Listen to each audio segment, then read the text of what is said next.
Hi guys, welcome back to my channel. இன்னைக்கு நம்ம summer ஸ்பெஷலா நுங்கு வச்சு ஒரு சிம்பிள் அண்ட் ஈஸியான நுங்கு பாயாசம் எப்படி செய்யறதுன்னு பார்க்க போறோம். அதை வச்சு ரெஃப்ரெஷிங்கான நுங்கு ரோஸ் மில்க்கும் எப்படி செய்யறதுன்னு பார்க்கலாம். இந்த அருமையான ரெண்டு ரெசிபியையும் எப்படி செய்யறதுன்னு பார்க்கலாம் வாங்க.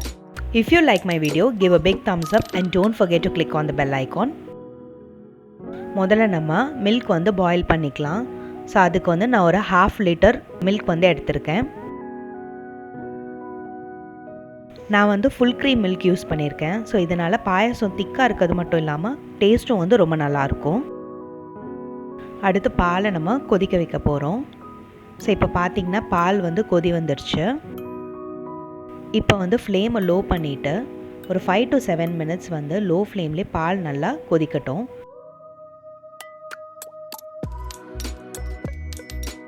அடுத்து ஃப்ரெஷ்ஷான நுங்கு ஒரு 10லேருந்து 12 பீஸ் வரைக்கும் எடுத்திருக்கேன். நுங்கோட தோல் நீக்கிட்டு க்ளீன் பண்ணி எடுத்து வச்சுக்கோங்க. அடுத்து மிக்சர் ஜாரில் ஒரு 4 பீஸ் நுங்கு வந்து சேர்த்துக்கலாம். பாயாசத்தோட அளவுக்கு ஏற்ற மாதிரி நுங்கு ஆட் பண்ணிக்கோங்க. இதோட ஒரு 5 பாதாம் பருப்பை ஆட் பண்ணிக்கிறேன். பாதாம் பருப்பை ஊற வச்சு அதோட தோல் நீக்கி ஆட் பண்ணிக்கலாம். ஸோ இது ரெண்டையும் மிக்சர் ஜாரில் நல்லா ஃபைன் பேஸ்ட் பண்ணி எடுத்துக்கலாம். இந்த மாதிரி நுங்கு அரைச்சி சேர்த்துக்கிறதுனால அதோட ஃப்ளேவர் வந்து பாயாசத்தில் நல்லா இறங்கும். பாதாம் நம்மளோட பாயாசத்துக்கு இன்னும் நல்லா ரிச்னஸை ஆட் பண்ணி கொடுக்கும். நம்ம காய்ச்சி திக் பண்ணி வச்சுருந்த பாலை வந்து நல்லா ஆற வச்சுக்கோங்க. சூடோடு அந்த நுங்கு விழுதை ஆட் பண்ணக்கூடாது. ஸோ அதனால் பாலை நல்லா ஆற வச்சுக்கோங்க. அடுத்து சர்க்கரை வந்து தேவையான அளவு சேர்த்துக்கோங்க. நான் ஒரு 200 கிராம் போல் சர்க்கரையை வந்து ஆட் பண்ணியிருக்கேன்.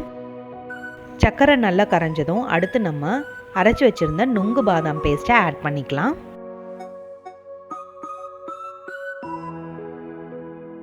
இது எல்லாத்தையும் சேர்த்து நல்லா நம்ம மிக்ஸ் பண்ணிக்கலாம். ஸோ இப்போ இதை ஒரு பாத்திரத்துக்கு ட்ரான்ஸ்ஃபர் பண்ணிக்கலாம்.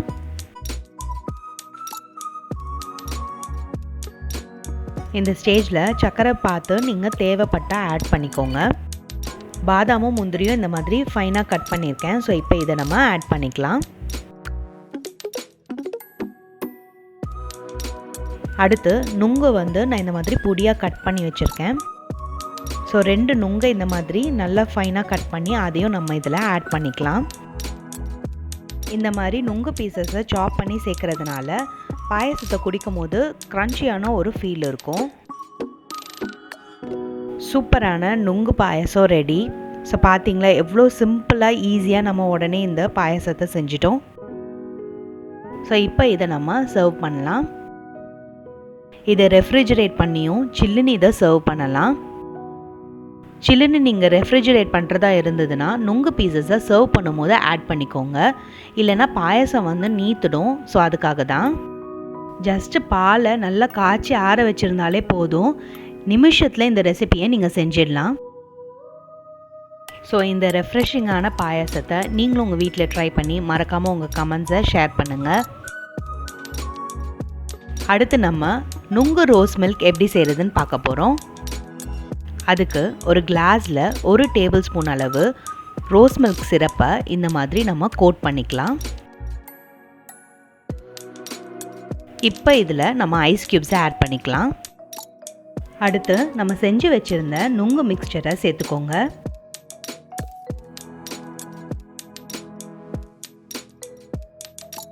அது மேலே சாப் பண்ணி வச்சுருந்த நுங்கு பீசஸையும் நட்ஸையும் நம்ம ஆட் பண்ணிக்கலாம். அடுத்து ஐஸ்கிரீம் ஒரு ஸ்கூப்பாக அது மேலே சேர்த்துக்கலாம். கடைசியாக கார்னிஷிங்காக ரோஸ் மில்க் சிரப்பை ஆட் பண்ணிக்கலாம். அவ்வளோதாங்க, அருமையான நுங்கு ரோஸ் மில்க் ரெடி ஆயிடுச்சு. இந்த 2 ரெஃப்ரெஷிங்கான சம்மர் ரெசிபீஸை நீங்களும் உங்கள் வீட்டில் ட்ரை பண்ணி பார்த்து மறக்காமல் உங்கள் கமெண்ட்ஸையும் ஃபீட்பேக்கையும் சொல்லுங்கள். நுங்கு உடம்புக்கு ரொம்ப நல்லது. ஸோ இந்த மாதிரி நீங்கள் செஞ்சு கொடுத்தீங்கன்னா கண்டிப்பாக வீட்டில் இருக்கவங்க சாப்பிடாமல் இருக்கவே மாட்டாங்க. ஸோ இன்னொரு ரெசிபியோடு உங்களை மீட் பண்ணுறேன். Until then, it's bye from rasithurusi. Thank you for watching. Like, share and subscribe. Follow us on YouTube, Facebook and Instagram.